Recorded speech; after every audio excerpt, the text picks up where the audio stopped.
Elə biz yaxın şərqdən söz düşmüşkən Qəzzadakı atəşkəsdən də söz açacağıq. Qəzzada atəşkəs razılaşması əldə edildikdən sonra növbəti məsələ sülhməramların göndərilməsidir. Prosesdə Türkiyənin də iştirak edəcəyi gözlənilir, lakin Azərbaycanın da bu məsələdə adı çəkilir. Zolağa nəzarət üçün Bakının hərbi kontingent göndərəcəyi də iddia olunur. Nəzərə alsaq ki, Azərbaycanın bu istiqamətdə kifayət qədər təcrübəsi var, elə həqiqətən də reallaşa bilərmi? Araşdırmışıq. Qəzzada atəşkəs razılaşmasının ikinci mərhələsinə keçid olunur. Bu isə Zolağa sülhməramlıların yerləşdirilməsi məsələsini gündəmə gətirib. Artıq Amerika Birləşmiş Ştatları bölgəyə 200 hərbçisini göndərib. Onlar razılaşmanın həyata keçirilməsinə nəzarət edəcəklər. Bundan başqa, həmin qüvvələr Qəzzaya daxil olan və çıxan hər şeyi izləyəcəklər. Ağ Ev rəhbəri Donald Trumpın planına əsasən Zolaqdakı prosesləri beynəlxalq stabilləşdirmə qüvvələri tənzimləyəcək. Onlar ərəb və digər tərəfdaşlarla işləyəcəklər. Bu qüvvələr Fələstinli polis təlim keçəcəklər. Həmin sülhməramlılar sərhəd bölgələrinin təhlükəsizliyinə nəzarət etməlidirlər. Lakin heç bir Amerika Birləşmiş Ştatlarının əskəri Zolaqda olmayacaq. Bu məsələdə yaranan sual isə hansı ölkələrin qüvvələrinin Qəzzaya göndəriləcəyidir. Türkiye mutlaka zaten bu sürecin içerisinde olacaktır.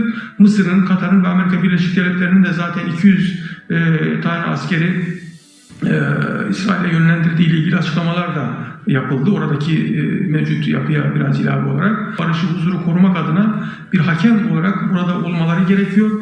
Aksi takdirde bu barışın sağlanması veya sürdürülebilir olması çok mümkün değil. Bu açıdan da inanıyorum ki burada dünyadan da İngiltere gibi, Fransa gibi bazı ülkelerin de buraya katkı vermeleri gerekiyor. Misir, Türkiyə, Birləşmiş Ərəb Əmirlikləri və Qətərin Qəzzaya sülhməramlı yerləşdirəcəyi gözlənilir. Prezident Rəcəb Tayyip Ərdoğan Zolağa hərbi kontingent göndərə biləcəyini açıqlayıb. Onun sözlərinə görə Ankara bu mexanizmdə iştirak edə bilər. Lakin Türkiyənin hansı şərtlərlə Qəzzaya sülhməramlı göndərəcəyi sual altındadır. Xarici İşlər Naziri Hakan Fidan beynəlxalq qrupun ədalətli prinsiplərlə fəaliyyət göstərəcəyi halda Ankaranın onun tərkibində olacağını deyib. Analizlər onu göstərir ki, Türkiyənin Zolağa nəzarət üçün qüvvələr göndərilməsi gözlənilən haldır. Ankara'nın razılaşmada xüsusi rola sahib olması ona bu şəraiti yaradır. Türkiye bu konuda oldukça tecrübeli bir ülkedir. Birçok oluşumda gerek NATO baş kuvvetlerinde veya Birleşik Milletler baş kuvvetlerinde yer alan deneyimleriyle savaşçı ve aynı zamanda lojistik hizmet yönünde, insani yardım yönünde tecrübeleri olan Türk Silahlı Kuvvetleri elbette ki Gazze'de talep halinde var olacaktır. Türkiye'nin hem gönül coğrafyasında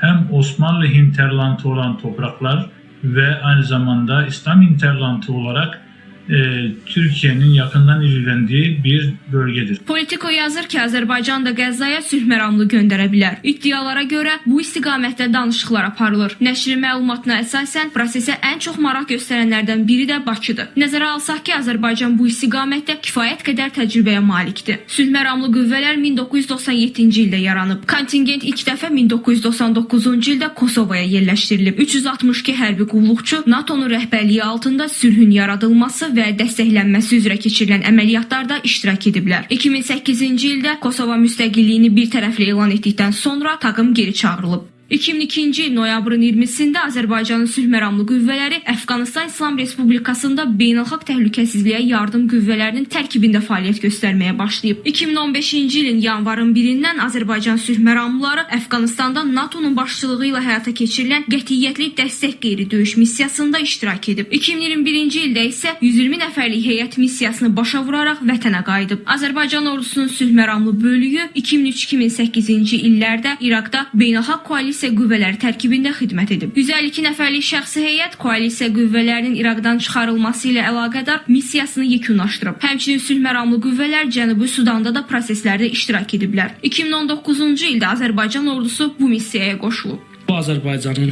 yaxın şərqdəki geosiyasi portfelinə böyük bir şəkildə təsir göstərəcək və Azərbaycanın oyunçuluq qabiliyyətinin daha da yüksəklərə qalxmasına səbəb olacaq.